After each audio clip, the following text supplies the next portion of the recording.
সিরাজগঞ্জের চৌহালি উপজেলায় এক বিরল ও আলোচিত ঘটনায় নারী হালিমা খাতুন সম্পূর্ণভাবে পুরুষে রূপান্তরিত হয়ে নিশান ইমতিয়াজ নামে পরিচিত হয়েছেন। ঘটনা ঘটেছে উপজেলার বাঘুটিয়া ইউনিয়নের চর সলিমাবাদ গ্রামে। খবর প্রকাশিত হওয়ার পর থেকেই পুরো এলাকায় চাঞ্চল্যের সৃষ্টি হয়েছে।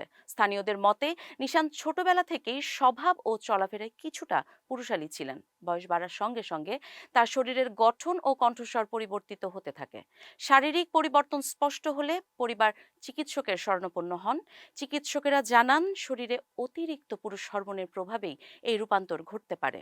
বর্তমানে নিশান শারীরিকভাবে সম্পূর্ণ সুস্থ রয়েছেন। জানা গেছে, হালিমা খাতুন 2015 সালে এসএসসি পাশ করেন এবং একই বছর বিয়ে করেন।